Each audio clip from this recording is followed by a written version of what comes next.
যে রাহুল আনন্দ এবং তার পরিবারের সঙ্গে এই জিনিসটা কেন হলো। ছবিটা দেখবেন, তার ছেলে এবং স্ত্রীকে নিয়ে বাড়ি ছাড়তে বাধ্য হয়েছে, বাড়ি থেকে বের করে দেওয়া হয়েছে রাহুল আনন্দকে। সোমবারই জলের গানের প্রধান রাহুল আনন্দের ধানমান্ডির বাড়িতে হামলা চালায় দুষ্কৃতীরা।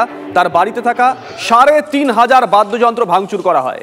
এটা শুধু রাহুল আনন্দের বাড়ি ছিল না, এই বাড়িতে ব্যান্ডের অনেক গান লেখা হয়েছে, অনেক সুর দেওয়া হয়েছে। গানের অফিসিয়াল স্টুডিও হিসেবে ব্যবহৃত হতো এই বাড়িটি। গত বছর রাহুল আনন্দের এই বাড়িতে এসে প্রায় 2 ঘন্টা কাটিয়েছিলেন ফ্রান্সের প্রেসিডেন্ট এমানুয়েল ম্যাক্রো।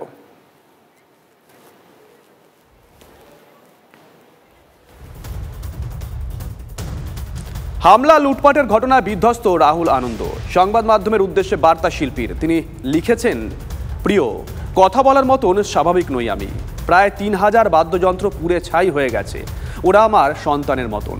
আমি একটা মানুষ, বাচ্চাকে জীবিত নিয়ে বের হতে পেরেছি।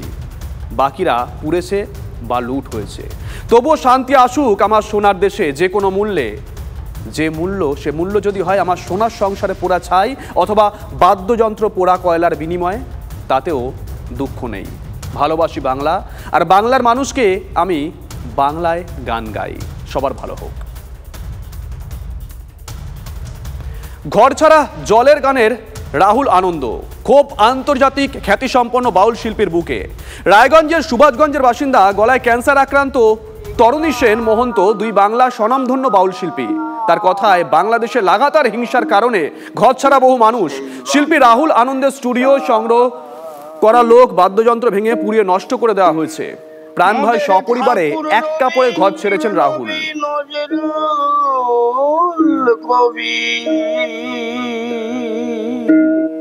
তাদের কবু সম্প্রীতি গড়া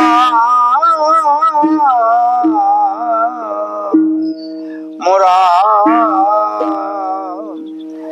এই বাংলাদেশ চাই। কত মহিয়ান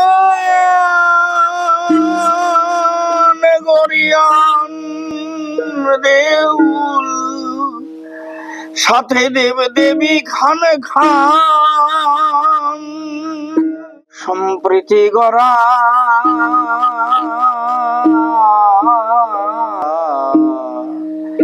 সেই বাংলাদেশ চাই।